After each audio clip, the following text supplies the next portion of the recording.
Personal staff അംഗങ്ങളുടെ നിയമനവുമായി ബന്ധപ്പെട്ട വാർത്തയിലേക്ക് നമ്മൾ വിശദമായി കടക്കുമ്പോൾ മുഖ്യമന്ത്രി വി.ഡി. സതീശന്റെ സെക്രട്ടറിയായി രത്തൻ കേൽക്കർ ആണ് ചുമതല ഏറ്റെടുക്കാൻ പോകുന്നത്. നിലവിൽ അദ്ദേഹം സംസ്ഥാനത്തെ മുഖ്യ തെരഞ്ഞെടുപ്പ് ഓഫീസർ ആണ് എന്നതാണ് എടുത്തു പറയേണ്ടത്. ഇവിടെ ഇതാ ഈ ഉയർന്ന IAS ഉദ്യോഗസ്ഥർക്ക് വളരെ പ്രധാനപ്പെട്ട ചുമതലകൾ നൽകുക എന്നതൊക്കെ സ്വാഭാവികമാണ്. അത് ഏത് സർക്കാർ അധികാരത്തിൽ ഏറുമ്പോഴും അത്തരം നടപടികൾ ഒക്കെ ഉണ്ടാവുകയും ചെയ്യാറുണ്ട്. എന്നാൽ ഈ രത്തൻ കേൽക്കറെ ഇത്തരത്തിൽ നിയമിക്കുമ്പോൾ ഏതെങ്കിലും തരത്തിലുള്ള ആക്ഷേപങ്ങൾ വരും മണിക്കൂറുകളിൽ ഉയരുമോ എന്നത് സംശയകരമാണ്. അതിന് കാരണം മറ്റൊന്നുമല്ല, നമുക്കറിയാം ഈ BJP സർക്കാർ കേന്ദ്രത്തിൽ അധികാരത്തിൽ വന്നതിന് ശേഷം കീഴ്വഴക്കങ്ങളിലൊക്കെ കാര്യമായ മാറ്റങ്ങൾ ഉണ്ടായിരുന്നു. സുപ്രീം കോടതിയിലെ ഏറ്റവും ഉന്നതമായ പദവികൾ അലങ്കരിച്ചിരുന്നവർ ഉൾപ്പെടെ രാജ്യസഭയിലേക്കൊക്കെ തെരഞ്ഞെടുക്കപ്പെടുന്ന സാഹചര്യം ഉണ്ടാകുന്നു. നിയമവിദഗ്ധർ ഉൾപ്പെടെയൊക്കെ രാജ്യസഭയിലേക്ക് തെരഞ്ഞെടുക്കപ്പെട്ട സാഹചര്യം ഉണ്ടാകുന്നു. സുപ്രീം കോടതിയിലെ ജസ്റ്റിസുമാർ, ചീഫ് ജസ്റ്റിസ് വരെയൊക്കെ, മുൻ ചീഫ് ജസ്റ്റിസ് വരെ നോമിനേറ്റ് ചെയ്യപ്പെട്ട സാഹചര്യമുണ്ടായി. അതെല്ലാം ഒരു തരത്തിലുള്ള അക്കോമഡേഷൻ ആണ് എന്നും അത് ഉപകാരസ്മരണയാണ് എന്ന തരത്തിലൊക്കെയുള്ള വിമർശനങ്ങൾ പൊതുവെ ഉയർന്നു വരാറുണ്ട് എന്നതാണ്. അതുപോലെ തന്നെയാണ് ഈ ഉയർന്ന ഉദ്യോഗസ്ഥർക്ക്, IAS ഉദ്യോഗസ്ഥർക്ക്, പദവികൾ വഹിച്ചിരുന്ന ഉദ്യോഗസ്ഥർക്ക്, ഭരണഘടനാപരമായ ചുമതലകൾ വഹിച്ചിരുന്ന ഉദ്യോഗസ്ഥർക്കൊക്കെ നിയമനം നടത്തുമ്പോൾ അത് ഈ തരത്തിലുള്ള ഉപകാരസ്മരണയായി മാറുന്നു എന്ന ആരോപണം ഉയരുന്നത്. ഏറ്റവും ഒടുവിൽ നമ്മൾ അത് കേട്ടത് പശ്ചിമ ബംഗാളിൽ നിന്ന് ആയിരുന്നു. പശ്ചിമ ബംഗാളിൽ ഇപ്പോൾ ഈ ചീഫ് സെക്രട്ടറി പദവിയിലേക്ക് എത്തിയിട്ടുള്ളത് മനോജ് അഗർവാൾ ആണ് എന്നതാണ്. അദ്ദേഹം സംസ്ഥാനത്തെ ഒരു മുതിർന്ന IAS ഉദ്യോഗസ്ഥനാണ്. പക്ഷേ അദ്ദേഹം ഈ ചീഫ് സെക്രട്ടറിയായി ചുമതലയേൽക്കുന്നതിന് തൊട്ടു മുമ്പ് ഈ കഴിഞ്ഞ നിയമസഭാ തെരഞ്ഞെടുപ്പിൽ മേൽനോട്ടം വഹിച്ചിരുന്ന ഉദ്യോഗസ്ഥൻ കൂടിയായിരുന്നു. പശ്ചിമ ബംഗാളിലെ മുഖ്യ തെരഞ്ഞെടുപ്പ് ഓഫീസർ കൂടിയായിരുന്നു ഈ അഗർവാൾ എന്നതാണ്. അതുകൊണ്ട് തന്നെ അതിനെതിരെ വലിയ വിമർശനമാണ് പ്രതിപക്ഷ നിരയിൽ നിന്ന് ഉയർന്നത്, പ്രത്യേകിച്ച് തൃണമൂൽ കോൺഗ്രസിൽ നിന്നും ഉയർന്നത്. തൃണമൂൽ കോൺഗ്രസ് ഈ തെരഞ്ഞെടുപ്പിൽ തൃണമൂൽ കോൺഗ്രസിനെ പരാജയപ്പെടുത്തിയത് യഥാർത്ഥത്തിൽ BJP അല്ല, മറിച്ച് മുഖ്യ തെരഞ്ഞെടുപ്പ് ഓഫീസർ ആയിരുന്നു എന്ന ആരോപണം ഉന്നയിച്ചിരുന്നു. അത് നേരത്തെ തന്നെ ഉന്നയിച്ചതുമാണ്. അതിനിടയിൽ ആയിരുന്നു ഇത്തരത്തിലൊരു നിയമനം നടത്തിയത്. അപ്പോൾ ഉപകാരസ്മരണ എന്ന നിലയിൽ തെരഞ്ഞെടുപ്പിലടക്കം വിജയിച്ചു വരാൻ BJPക്ക് സഹായം ചെയ്തു എന്ന ആരോപണമാണ് അവിടെ ഉയർന്നത്. സുവേന്ദു അധികാരി മുഖ്യമന്ത്രിയായതിന് തൊട്ടു പിന്നാലെ ഈ നിയമനം നടത്തിയപ്പോൾ അങ്ങനെ ഒരു വിമർശനം ഉയർന്നു. എന്തായാലും കേരളത്തിലും കഴിഞ്ഞ നിയമസഭാ തെരഞ്ഞെടുപ്പിനെ നിയന്ത്രിച്ചത് തീർച്ചയായും രത്തൻ കേൽക്കർ തന്നെയാണ് എന്നതാണ് എടുത്തു പറയേണ്ടത്. പക്ഷേ അദ്ദേഹം ആരോപണങ്ങൾ നേരിടാത്ത, കറകളഞ്ഞ എന്ന ഇമേജുള്ള ഒരു ഉദ്യോഗസ്ഥൻ തന്നെയാണ്. അതിൽ സാങ്കേതികമായ ഏതെങ്കിലും തരത്തിലുള്ള പിഴവുകൾ ഒന്നുമില്ല. പക്ഷേ രാഷ്ട്രീയമായി ഇനി ഏതെങ്കിലും തരത്തിലുള്ള ആരോപണങ്ങൾ ഉയർന്നു വരുമോ എന്നതിലാണ് വ്യക്തതയില്ലാത്തത്. 2003 ബാച്ചിലെ കേരള കേഡർ തന്നെ IAS ഉദ്യോഗസ്ഥനാണ്. രത്തൻ കേൽക്കർ ആണ് ഇനി ഈ മുഖ്യമന്ത്രിയുടെ സെക്രട്ടറിയായി സേവനം അനുഷ്ഠിക്കാൻ പോകുന്നത്. അതോടൊപ്പം തന്നെ മുഖ്യമന്ത്രിയുടെ സ്പെഷ്യൽ പ്രൈവറ്റ് സെക്രട്ടറി ഉൾപ്പെടെയുള്ള നിയമനങ്ങൾ നടന്നിട്ടുണ്ട്. CG കടക്കൽ എന്ന് അറിയപ്പെട്ടിരുന്ന, നേരത്തെ പല മാധ്യമ സ്ഥാപനങ്ങളിലും അടക്കം ജോലി ചെയ്തിരുന്ന CG ആണ് പ്രസ് സെക്രട്ടറി ആവുക.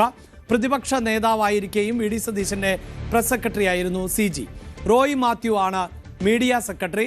അനീഷ് അനിരുദ്ധൻ അഡീഷണൽ പ്രൈവറ്റ് സെക്രട്ടറിയും T. ശ്രീകുമാർ അഡീഷണൽ സെക്രട്ടറിയുമാകും. മുഖ്യമന്ത്രിയുടെ പേഴ്സണൽ സ്റ്റാഫിൽ നിലവിൽ 20 പേർ കൂടിയാണ് ഉള്ളത് എന്നതാണ്. ആകെ 20 അംഗങ്ങൾ കൂടിയാണ് ഉള്ളത്. ന്യൂസ് ഡെസ്കിൽ നിന്ന് കിരൺ ബാബു ആണ് ചേരുന്നത്. കിരണിത, ഈ പേഴ്സണൽ സ്റ്റാഫ് അംഗങ്ങളുടെ നിയമനം അത് കാലങ്ങളായി ചർച്ച ചെയ്യപ്പെടുന്ന ഒന്നാണ്. പ്രത്യേകിച്ച് അവരുടെ എണ്ണം, അവർക്ക് നൽകുന്ന ആനുകൂല്യങ്ങൾ, പെൻഷൻ, ഇതെല്ലാം വലിയ തോതിൽ ചർച്ച ചെയ്യപ്പെടുന്നുണ്ട്. 30 പേഴ്സണൽ സ്റ്റാഫ് വരെയൊക്കെ ഉണ്ടായിരുന്ന മന്ത്രിസഭ നമ്മൾ കണ്ടിട്ടുണ്ട്. കഴിഞ്ഞ പിണറായി വിജയൻ സർക്കാരിൽ അത് 25 എന്നതിലേക്ക് ചുരുക്കി. ഇപ്പോൾ മുഖ്യമന്ത്രിയുടെ പേഴ്സണൽ സ്റ്റാഫിൽ 20 അംഗങ്ങൾ ആണ് ഉള്ളത്. അതിൽ തന്നെ മുഖ്യമന്ത്രിയുടെ സെക്രട്ടറി എന്ന നിലയിലേക്ക് രത്തൻ കേൽക്കർ എത്തുന്ന സാഹചര്യം കൂടി ആണ് ഉള്ളത്. നിലവിൽ പൊതുവെ രാഷ്ട്രീയ പാർട്ടികളെല്ലാം ഇത്തരം അധികാരത്തിൽ വരുമ്പോൾ നിയമിക്കാൻ ലഭിക്കുന്ന ഒരു അവസരം എന്ന നിലയിൽ വലിയ എതിർപ്പുകളും വിയോജിപ്പുകളും ഒന്നും പൊതുവിൽ പ്രകടിപ്പിക്കാറില്ല. എന്താണ് ഇപ്പോഴത്തെ ഒരു ഘടന, എന്താണ് വിവരങ്ങൾ? ഒപ്പം ഈ രത്തൻ കേൽക്കർ അദ്ദേഹം കഴിഞ്ഞ തെരഞ്ഞെടുപ്പിനെ നിയന്ത്രിച്ചിരുന്ന ആൾ കൂടിയാണ്. അതുകൊണ്ട് ഏതെങ്കിലും തരത്തിലുള്ള വിമർശനങ്ങൾ ഉയർന്നു വരാനുള്ള സാധ്യത മുന്നിലുണ്ടോ കിരൺ? CEO തെരഞ്ഞെടുപ്പ് നിയന്ത്രിച്ച മുഖ്യ ഓഫീസറെ തന്നെ മുഖ്യമന്ത്രിയുടെ സെക്രട്ടറിയായി നിയമിച്ചിരിക്കുന്നു. രത്തൻ ഖേൽക്കർ IAS-നെയാണ് അങ്ങനെ ഒരു നിയമനം നൽകിയിരിക്കുന്നത്. ഇത് സംബന്ധിച്ച് CPM അല്ലെങ്കിൽ ഇടതനുഭാവികളായ സമൂഹ മാധ്യമ ഹാൻഡിലുകളിലൊക്കെ അത്തരത്തിൽ ചില ആരോപണങ്ങളൊക്കെ ഉന്നയിക്കുന്നുണ്ട്. തെരഞ്ഞെടുപ്പ് നിയന്ത്രിച്ച ആൾ നേരെ മുഖ്യമന്ത്രിയുടെ ഓഫീസിലേക്ക്. പക്ഷേ CPM-ന്റെ ഭാഗത്തു നിന്നോ അല്ലെങ്കിൽ പ്രതിപക്ഷ പാർട്ടികളുടെ ഭാഗത്തു നിന്നോ ഔദ്യോഗികമായി ഏതെങ്കിലും തരത്തിൽ ഒരു പ്രതികരണം ഉണ്ടായിട്ടില്ല. തെരഞ്ഞെടുപ്പ് സംബന്ധിച്ച് തെരഞ്ഞെടുപ്പിൽ എവിടെയെങ്കിലും അട്ടിമറി നടന്നു എന്ന് സംബന്ധിച്ചും അങ്ങനെ ഒരു ആരോപണം മുൻപ് അന്ന് ഭരണപക്ഷമായിരുന്ന ഇന്നത്തെ പ്രതിപക്ഷം എവിടെയും ഉന്നയിച്ചിട്ടില്ല. ഇപ്പോഴും അങ്ങനെ ഒരു ആരോപണം എവിടെയും ഉന്നയിക്കുന്നില്ല. പക്ഷേ സമൂഹ മാധ്യമ ഹാൻഡിലുകളിലൊക്കെ മുഖ്യ തെരഞ്ഞെടുപ്പ് രണ്ടുപേരെയും ഒരേപോലെ ഒരു റഫറിയുടെ സ്ഥാനത്ത് നിന്ന് ഇതൊക്കെ നിയന്ത്രിച്ച ഒരാൾ ഇപ്പോൾ ഒരു ടീമിനൊപ്പം ചേർന്നിരിക്കുന്നു എന്ന മട്ടിലൊക്കെ വ്യാപകമായ രീതിയിലേക്കുള്ള ആരോപണങ്ങളും ആക്ഷേപങ്ങളും ഒക്കെ ഉയരുന്നുണ്ട്. CPM-ഓ അല്ലെങ്കിൽ പ്രതിപക്ഷ പാർട്ടികളോ അത്തരം ഒരു ആരോപണം ഉന്നയിച്ചിട്ടില്ല. ഔദ്യോഗികമായി അദ്ദേഹത്തിന് അങ്ങനെ ഒരു ചുമതല നൽകുന്നതിന് ഏതെങ്കിലും തരത്തിലുള്ള ഒരു തടസ്സമോ അല്ലെങ്കിൽ അതിന് ഏതെങ്കിലും തരത്തിലുള്ള പ്രശ്നമോ ഇല്ല. പക്ഷേ ഇവർ ചൂണ്ടിക്കാണിക്കുന്ന ഒരു പ്രധാനപ്പെട്ട വിഷയം ബംഗാളിൽ തെരഞ്ഞെടുപ്പിൻ്റെ മുഖ്യ ഉദ്യോഗസ്ഥനെ ചീഫ് സെക്രട്ടറിയായി നിയമിച്ചപ്പോൾ അന്ന് BJP സർക്കാർ നിയമിച്ച സമയത്ത് മമതാ ബാനർജിയും കോൺഗ്രസിൻ്റെ നേതൃത്വമൊക്കെ അതിനെതിരെ രൂക്ഷമായി രംഗത്ത് വന്നിരുന്നു.